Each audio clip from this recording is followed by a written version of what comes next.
Extra Yarn by Burnett and John Klassen.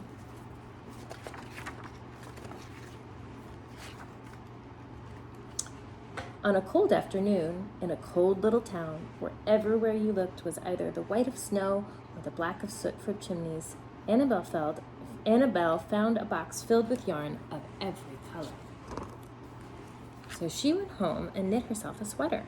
And when Annabelle was done, she had some extra yarn. So she knit a sweater for Mars, too.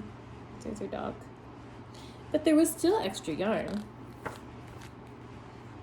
And when Annabelle and Mars went for a walk, Nate pointed and laughed and said, "You two look ridiculous." "You're just jealous," said Annabelle. "No, I'm not," said Nate. But it turned out he was. Look, now he has a sweater. So does a dog. And even after she'd made a sweater for Nate and his dog, and for herself and for Mars, she still had extra yarn. At school, Annabelle's classmates could not stop talking about her sweater. "Quiet!" shouted Mr. Norman. "Quiet, everyone, Annabelle. That sweater of yours is a terrible distraction. I cannot teach with everyone turning around to look at you." "Then I'll knit one for everyone," Annabelle said, "so they won't have to turn around." "Impossible," said Mr. Norman. "You can't." But it turned out she could, and she did.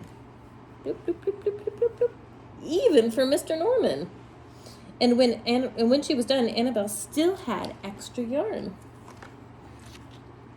So she knit sweaters for her mom and dad, and for Mr. Pendleton, and Mrs. Pendleton, and for Dr. Palmer, and for little Lewis. She made sweaters for everyone except Mr. Crabtree, who never wore sweaters or even long pants, and who would stand in his shorts in the snow up to his knees. "No sweater for me, thanks," said Mr. Crabtree. So she made Mr. Crabtree a hat. And even then, Annabelle still had extra yarn. So she made sweaters for all the dogs, all the cats, and for the other animals too. Soon Annabelle would run out of yarn, but it turned out she didn't. So Annabelle made sweaters for things that didn't even wear sweaters. If there's a mailbox, and a birdhouse, and a house. It's so silly.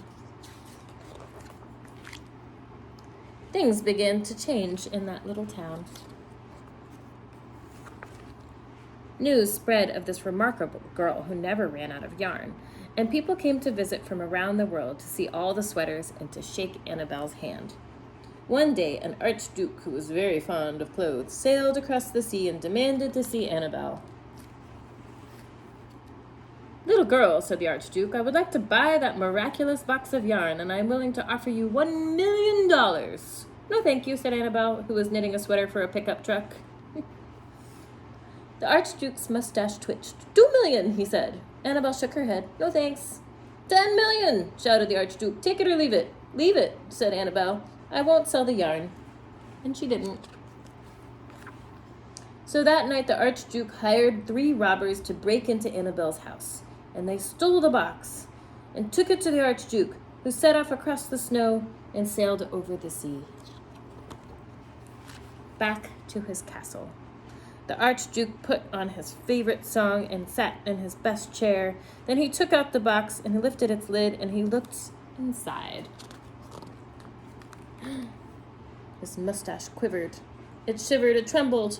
The archduke hurled the box out the window and shouted, "Little girl, I curse you with my family's curse. You will never be happy again." The box was empty, huh?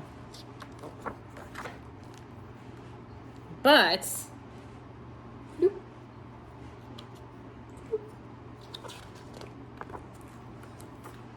bloop, sailed back across the seas, huh?